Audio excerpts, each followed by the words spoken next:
Hello and welcome to Spardha Lines, your one-stop destination for the civil services preparation, UPSC, KPSC and other relevant examinations. Today we have picked up some of the important MCQs and important articles from your mains examination point of view. Let's get started and look into the first MCQ for the day. Which of the following statements are correct with respect to timeout rule in cricket? After the fall of a wicket or the retirement of a batter, the incoming batter must, unless time has been called, be ready to receive the ball, or for the other batter to be ready to receive the next ball within 2 minutes of the dismissal or retirement. If this requirement is not met, the incoming batter will be timed out. It is the discretion of only the on-field umpires to take a call on timeout. Which of the statements are correct with respect to timeout rule in cricket? The answer to this is one only. Why have we taken this practice question? Because this article on the Hindu makes a reference to the timeout rule. Let us try and understand what are these statements, because this can be very important from your preliminary examination point of view. In the past, there have been questions that have been asked with respect to a particular sporting event. They've asked questions with respect to Olympics. They've asked questions with respect to cricket as well. And in case in your detailed application form which you fill, you happen to fill in and say that you have a hobby of playing cricket or watching cricket, there might also be a question with respect to the timeout as well. Why is it in use? That is because recently we have Angelo Matthews, who happens to be an all-rounder from the Sri Lankan cricket team, who was declared out primarily on the basis of this timed out rule. So this timed out rule, remember, is not just restricted to cricket, but it is also present in couple of other games as well. It is not just restricted to cricket, it is also present in, let's say, for example, hockey during the penalty, or let's say in the tennis as well. They do have this concept of timed out. So this concept of timed out is also present not only in cricket, but it is present in tennis, it is present in hockey. But the way it is applied may be different, but then this concept of timed out is still present in hockey, tennis, so on and so forth. What happened in the recent incident? When you consider this concept of timed out, what happens? Let's say, for example, there are two batsmen in cricket. One of the batsmen gets out. So what should happen? There should be a follow-up batsman who immediately comes into picture. So this person, before he faces the next ball, he should be present on the field within 2 minutes of the dismissal or the retirement. So one of the batsmen has got out, and the minute this person has gone back to the pavilion, another batsman should come on the field within 2 minutes, and he should be able to take the next ball. In case he does not come within 2 minutes, then in that case this person can be called as timed out. That is not reached the place within 2 minutes within the prescribed period of time, and as a result he may be called as timed out and he may not be allowed to play as well. That is what happened in Angelo Matthews' case, that he took a lot of time. Why did he take a lot of time? That is because he had some issue with the strap of the helmet. He was also trying to convince the umpire as well that it was not something that he wanted to do, but happened because of the circumstances and time. The strap of the helmet was not knocking up, and as a result he took some more time because it was about the safety of the batsman. Despite he making repeated calls to the umpires were not able to take the decision, primarily because the other side captain had accepted it. Shakibul Hasan had accepted it. He said, since timed out rule as per the rules of the cricket, it was not followed, he was supposed to go out and he was declared out. So it is not just the discretion of the umpire alone, but the opposite side captain as well as the players. If they say yes to it, then the umpire will have to listen to it. So it is not the entire responsibility of the umpire, or the whole discretion is not given to the umpire, but it only means that the other side will also have to support. Similarly, we have something called as a mankinding. What exactly happens? We know for the fact that Ashwin is famous for it, that before a person bowls, if the batsman moves away from the crease, that will also lead to mankinding. Even in this particular case, it is not the discretion of the umpire. If the other side, that is the bowling side, if they have the sporting spirit, they may give a warning to the batsman and ask the batsman not to move outside the crease even before the ball is delivered. So the concept is timeout is present in cricket, it is also present in tennis or hockey, but the application is different, but the concept is still present in other sports as well, and it is not the discretion of the field umpires alone, but it is the opposite party, the sporting spirit, that has to be taken into picture. In the present situation, we have Angelo Matthews, who was declared out because of the timeout rule in cricket. What do you think? Do you think it is right for Shakib Al Hasan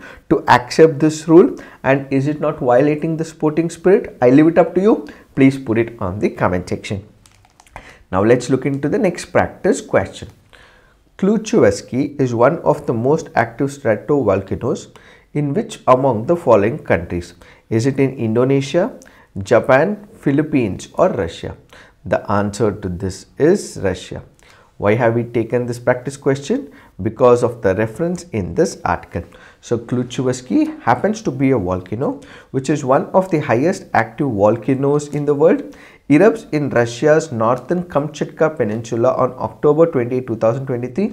Huge ash columns erupted from Eurasia's tallest active volcano on November 1st.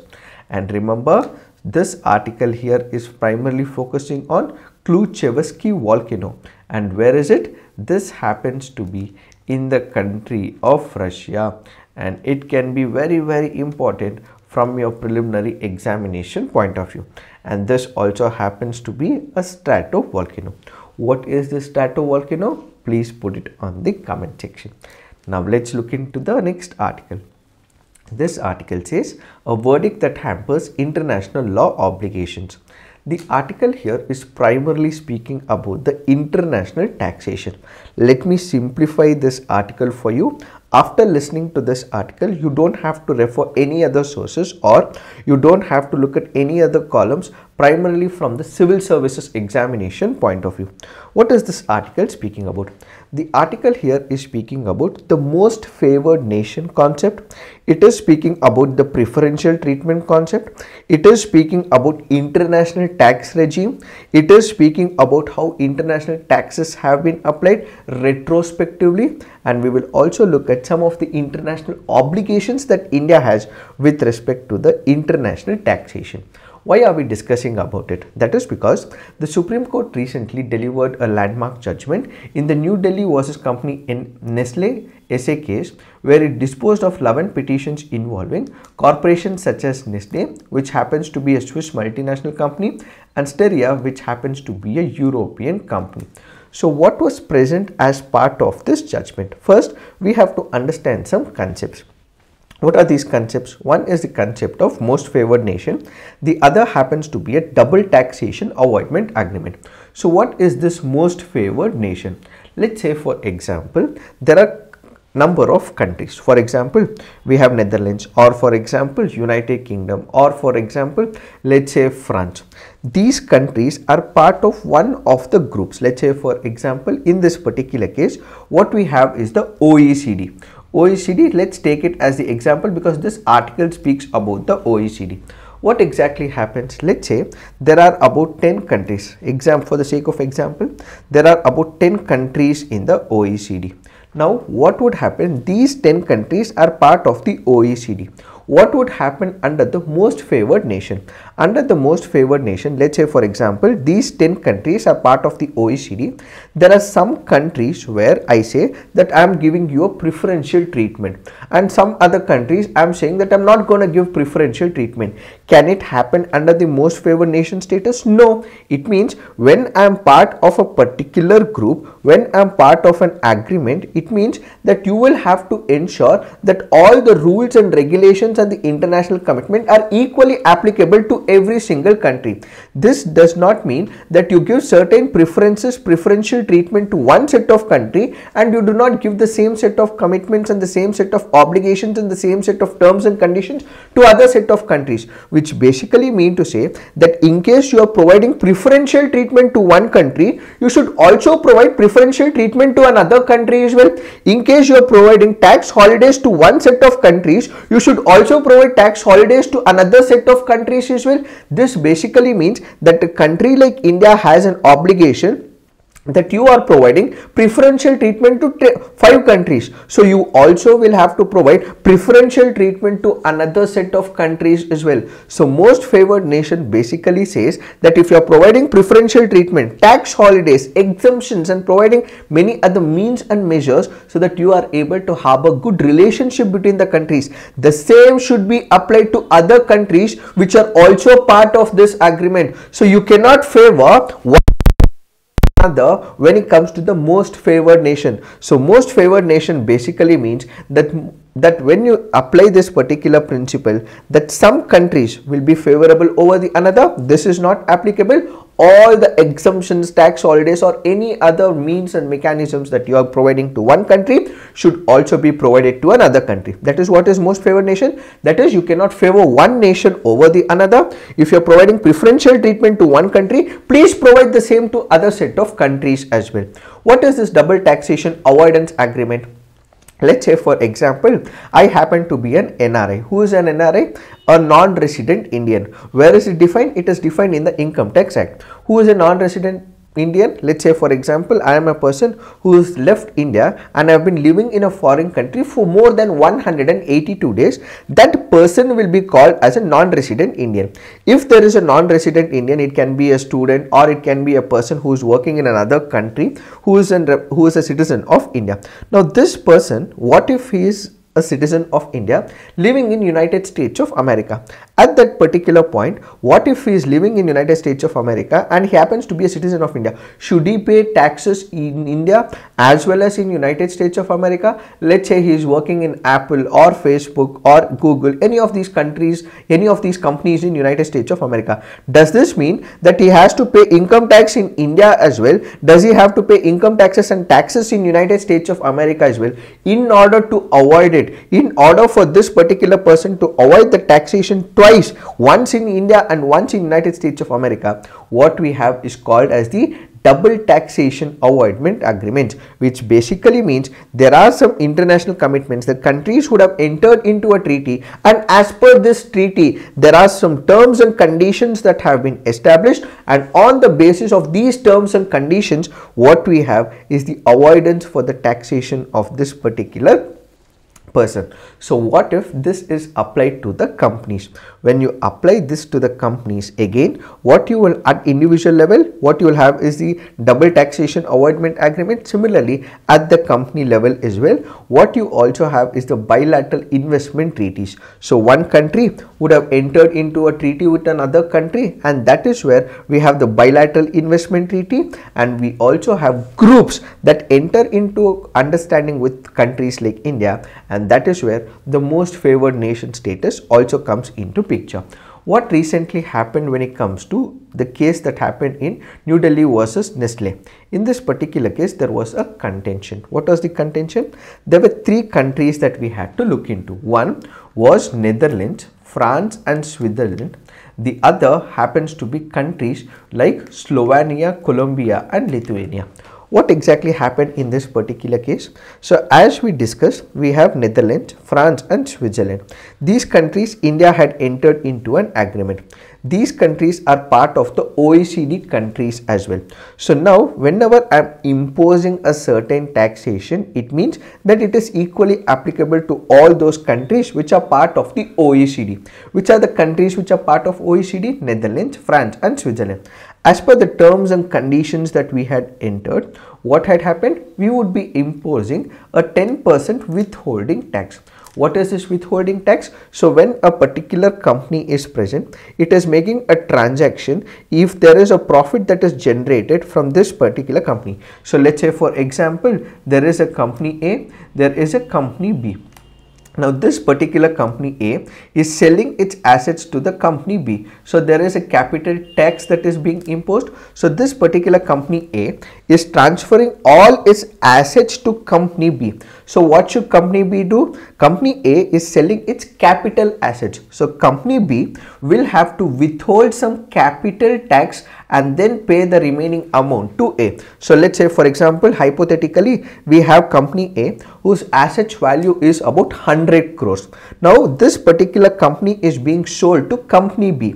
So this happens to generate a capital gain for the company A. So when company B is providing the money to company A, out of 100 crores, it has to withhold some taxes. That is, we will be only providing 97 crores to company A. So the 3 crores that is retained by company B as what is called as a withholding tax. So this tax will be taken out and will be ultimately surrendered to the government. That is what is withholding tax. So this is the tax dividends paid by the Indian entities of the foreign companies to the residents of Netherlands, France and Switzerland when it comes to the part of the DTTA, which is these DTAs also contain an MFN provision.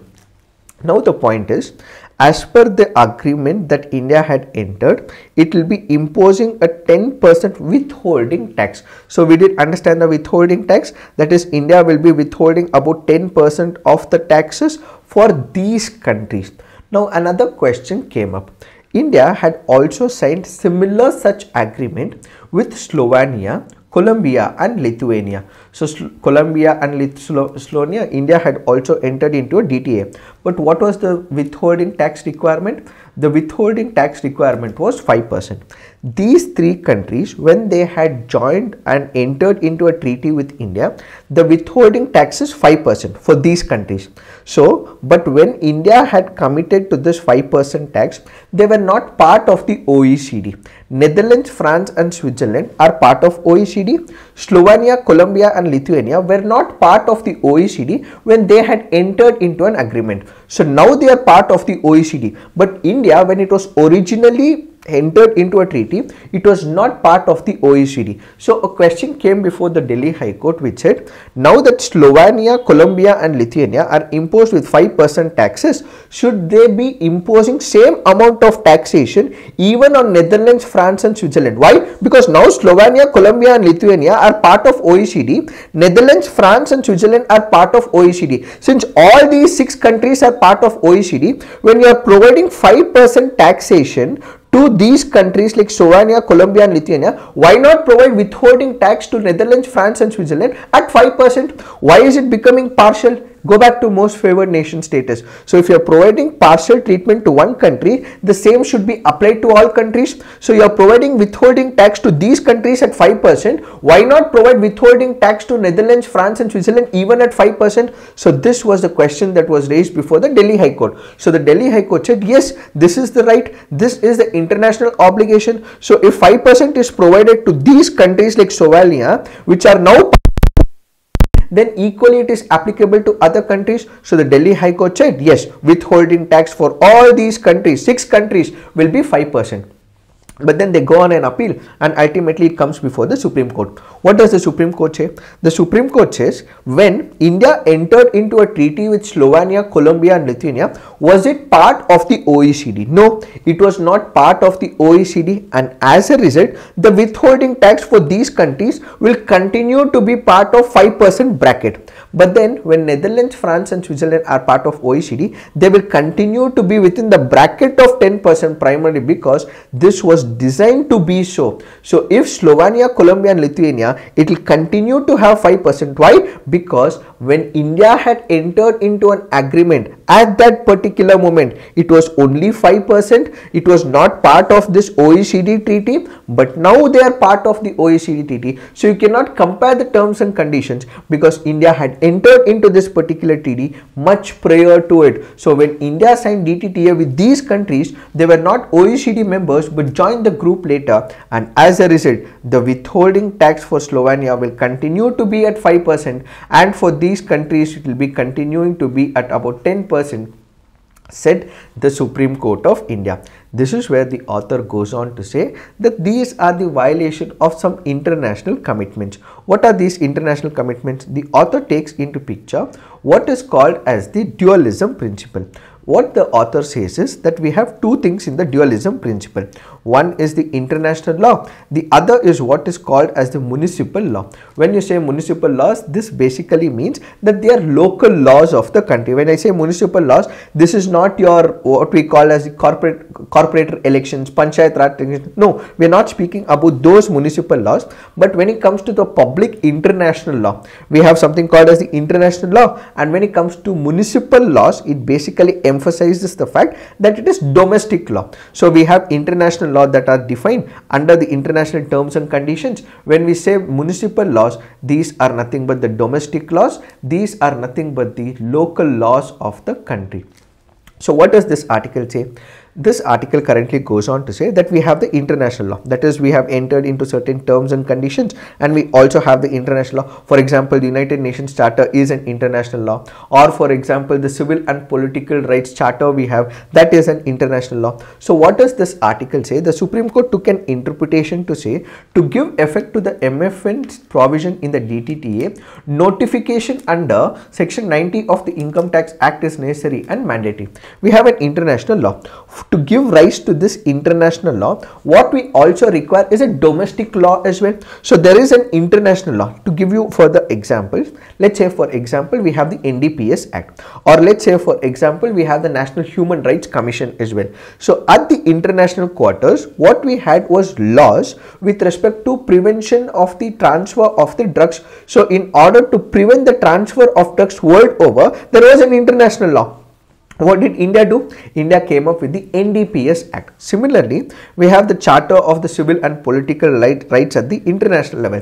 To give importance to this international law, what did India establish? India established the National Human Rights Commission. We also came up with Protection of the Human Rights Act of 1993 as well. So there is an international law. To give impetus to this international law, to give value to this international law, to give the appeal to this international law, what we require is a domestic law. So the Supreme Court in this particular case went on to say, since there is an MFN status, if there is an international obligation, this international obligation will require a domestic law which has to be given birth to. Since there is no insertion of the domestic law, since there is no new interpretation of the domestic law, because there was no new law created, and as a result, what we continue to retain is that Slovenia will have 5%, Netherlands will have 10%, because this particular provision was not explicitly mentioned as part of the domestic law. Since there is an international law, fair enough, we have an international law,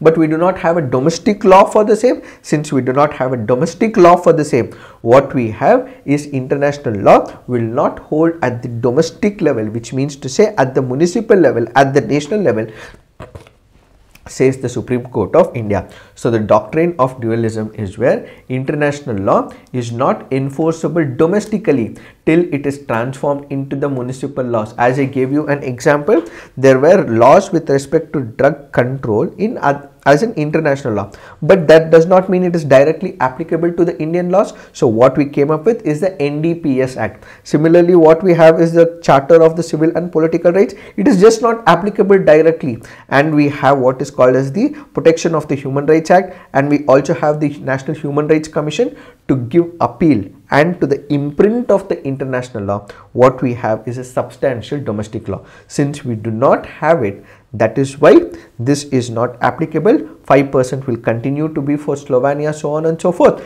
and 10% will continue to be for Netherlands, so on and so forth, says the Supreme Court of India. This is where the author says that this is not compatible with the international principles. That is where the author goes on to say that this ultimately creates instability, that we are a country with no obligations towards the international law, and ultimately if these tax laws continue to haunt international companies, they may not invest in India, says the author. International law in the domestic legal regime, even if it is not explicitly incorporated, provided the international law is not inconsistent with the domestic law. So if there is an international law which is not inconsistent with the local laws, then it will have immediate imprint, says the author. We have the POCL versus Union of India, Vishaka versus the state of Rajasthan, Puttaswamy versus the Union of India, which spoke about privacy, Vishaka versus state of Rajasthan, which spoke about POSH, that is prevention of sexual harassment at the workplaces. And then all these were not laws prior, but then we accepted it because we had an international commitment. So the author says that most favored nation which is present is also an international obligation. It is an accepted principle. Since it is an accepted principle, explicitly having a law is not the need of the hour. That is because there is a presumption of compatibility and a presumption of consistency, which means to say that there is an international law. It is not in conflict with the domestic law. When it is not in conflict with the domestic law, accept it, implement it, and that will create stability, that will create that we are respecting the international obligations, international rules-based order. So the domestic law should be interpreted in a manner that does not contradict India's obligation under international law, says the author. So primarily he says, if there is an international law which is not in conflict with the domestic law, then interpret in such a way that we are giving importance to the international law, because if we do so, then we are espousing stability and all the international companies will start investing in India more frequently. If we give interpretations, different interpretations, then it ultimately means that we are conflicting in our viewpoint, and as a result this may lead to chaos in the taxation system in the country, says the author. It is this that we have to understand with respect to this article. Now let's look into the next article. This article here is speaking about deepfake technology. What is this deepfake technology? First, let us understand what is this deepfake technology, and we will eventually understand what is this article all about. When we speak about deepfake, what is deepfake? As the very name denotes, what we are making use of is two words. One is deep, which basically means that I am making use of the deep learning technology. This deep learning technology will make use of the machine learning. It will make use of the artificial intelligence. So when I'm making use of the complex algorithms to basically enable a certain idea, that is what is deep learning. And what is fake here? Something which is not genuine, something which is not real. So applying deep learning technology and information to create fake images or videos is what is called as deepfake. So what is deepfake? Making use of the deep learning, machine learning, algorithms, artificial intelligence concepts to create something fake which is not real, something which is created, is what is called as deepfakes. So this deepfakes is a technology which will create photos or videos primarily of people which is not real in nature. Let's say for example, I am speaking to you, this is real, this is something real. So what if tomorrow someone creates a video of me explaining you a concept which is wrong in nature? That happens to be a deepfake. When it is real, there will be proper eye match, there will be proper lip sync as well. This is where the technology, deepfake technology, comes into picture, where someone else, it can be an institution, it can be another person who may not like me, or an organization which may not like me, and this particular organization and an individual will create a fake video giving you misinformation or pornographic content, sexual content, which is hurting the sentiments of that person, is what is called as deepfake technology. So it is a multimedia content. It can be an image or video wherein a person's face or body is modified to appear as a different person. So what exactly happens? Actually, deepfake content was first termed as synthetic media in 2014, and later as it grew in popularity, an anonymous Reddit user in 2017 started populating such videos into a playlist titled deepfake, and since then such content has been labeled as the same. So when it comes to deepfake, it is a technology where it is equivalent to photoshopping in the 21st century, where there are fake images and videos that are generated. What recently happened in the recent situation? There was a deepfake video that was circulating about this was about one of the actors. So the minute this deepfake video came out in the public forum, that is where the government of India released some notifications as well as the rules. What are these rules? Under the IT rules notified in April 2023, it is a legal obligation for the platforms to ensure no misinformation is posted by any user and ensure that when reported by any user or government, misinformation is removed in 36 hours. What do we understand by this? We have something called as the intermediaries. Who are these intermediaries? Let's say for example YouTube, or let's say for example Facebook, or let's say for example Instagram, or let's say for example Twitter. These are the intermediaries that they have. Why are they called as intermediaries? Because let's say I am recording this video on YouTube. I am giving the information. If I give out information which is not right or it is vitiating the environment, I am ultimately supposed to be held culpable, or I am supposed to be held violating the laws of the country. Why is the intermediary to be held responsible? It is only creating a platform. So intermediary is a platform which helps in hosting the video or an image, where I am creating the content, hosting it on intermediary, and someone else is watching. So what happens in this particular rule?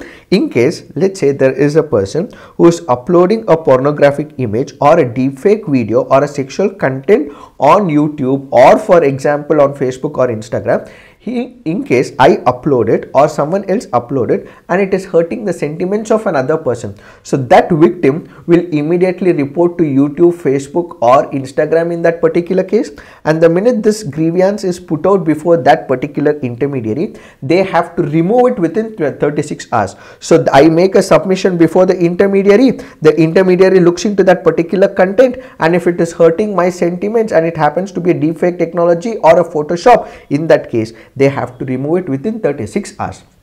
The intermediaries were reminded that any failure to act as per the relevant provisions of the IT Act and rules would attract Rule 7 of the IT Rules of 2021 and could render the organization liable to losing the protection available under Section 79. So Section 79 basically provides an intermediary or a social media platform from being liable for the third party information. So I have posted something on Facebook, so I will be held responsible and not social media platform. But if the social media platform does not remove this content within 36 hours despite the victim giving that particular call, in that case then this social media company, the intermediary, will be held responsible, because the victim has voiced the concern that this is not the image and it's a photoshopped image, despite they putting out the grievance. If it is not removed, then in that case this intermediary which is provided the protection will be removed and ultimately they will be held responsible.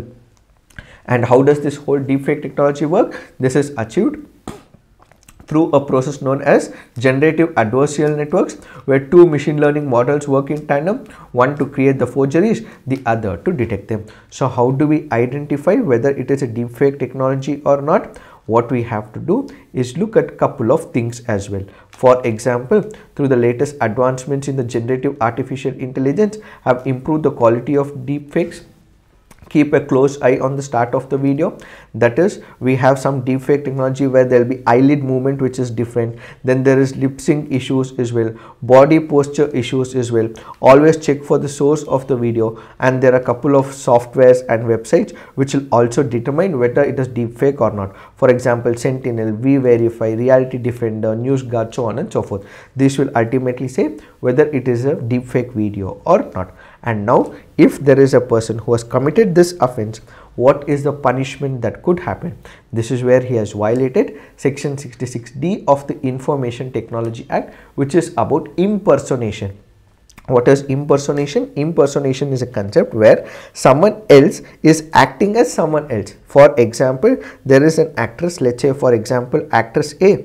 This person, actress A, is impersonated by B. So this person B is not the real person, but then this person B says that he is person A. That is what is called as impersonation. So as per 66D of the Information Technology Act, if there is impersonation, punishment for cheating by impersonation by using computer source can lead to imprisonment of up to 3 years and a fine of up to 3 lakh. Under the IT intermediary rules, specifies that social media intermediaries should observe due diligence, including ensuring rules, regulations, privacy policy, user agreement of the intermediary, inform users not to host any content that impersonates another person, and Rule 32B says that intermediary shall within 24 hours from the receipt of the complaint in relation to any content in the nature of impersonation in electric form, including artificially morphed images, take all measures to remove or disable such content. So in order to overcome such issues, we already have laws in the form of the IT Act, but the government will also have to speak to the other stakeholders like the private organizations like Facebook or Meta or YouTube, whereby they also keep a close cooperation with these companies and ultimately prevent the deepfake technology surfacing in the near future. It is this that we have to understand with respect to this article. Now let's look into the next article. This article says, how are the MIG fighter jets being phased out? The article here is important from the preliminary examination point of view as well as the mains examination point of view from GS paper 3 Defense and Science and Technology.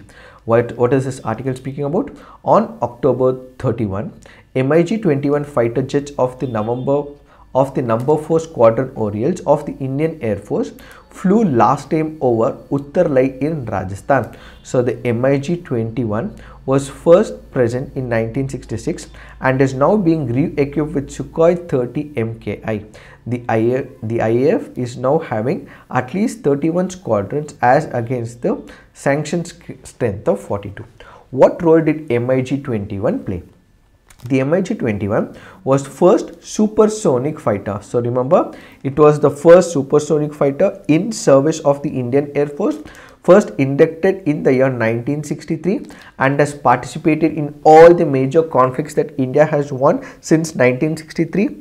More than 800 variants of the supersonic fighter have been inducted into the service, and it remained the frontline fighter for a very long period of time. So it has fought in conflicts with India and Pakistan.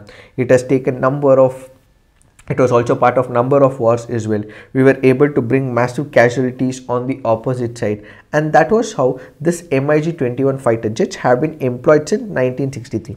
And now it is being phased out, which means they will be completely removed from the squadron, and as a result, what we will have is new set of jets.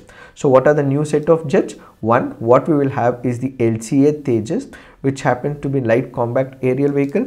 This will be used, and we have also procured Rafale from France as well. So these MiG-21 fighters will be phased off, and what we will have is the replacement by LCA Tejas as well as by the Rafale. So remember, the MiG-21 fighter which have been with the Indian Air Force, which is present up until these days, which was started in 1963, is now being phased out, taken off, and we will have LCA Tejas and Rafale from France, which will be part of it. And according to IAF website, during the 1971 war of Bangladesh, the MiG-21 showed its true grit,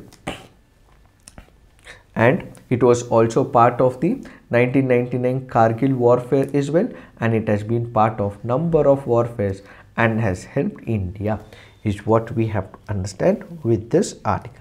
This is only from the preliminary examination point of view, and from the mains examination point of view, we have to understand that the squadron strength is 31 right now, but the required squadron strength is 42. So we have to procure more fighter jets, is what is this article all about. Now let's look into the next article. This article says the massive displacement in Congo. The first important parameter from the examination point of view is you look at the map. What are we speaking about? We are speaking about the Congo as a country. So the Democratic Republic of Congo is this part. So you have countries in and around it: Congo, Central African Republic, Sudan, Uganda, Rwanda, Burundi. Then what we have is Zambia and Angola. So they might ask you a question that it happens to be a landlocked country. Is it yes or no? What is that you have to do as part of the assignment? Put on the comment section, is Democratic Republic of Congo a landlocked country? Please put it on the comment section. They might also ask you a question.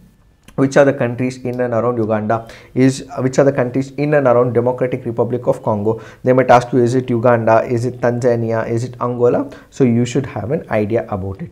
Further, this article speaks about what are the issues that is happening right now in the Democratic Republic of Congo. It may be important and it may also not be important as well. So since it is speaking about the issues that is present in Democratic Republic of Congo, not directly related to India and its relationship, they may not ask it. But if there is a larger ramifications of human rights, in that case the UPSC may ask it as well. So it is always better that we go through this article. So what I would do is I would take up this article in a detailed elaborate video and also release it. But for now, just skim through this article where we have a minor ethnic conflict between number of ethnic groups, local groups. So people are getting displaced. They are moving to a couple of other countries like Rwanda, so on and so forth. And ultimately, it is leading to the human right violations as well as chaos. So because of the ethnic conflict that is taking place within Congo, people are moving out of it. And as a result, there is human right violations. I'll record a video which will give you entire analysis of the same. But for now, just go through this article. It is this that we have to understand with respect to this article. So this is it for today. Thank you for watching. All the best.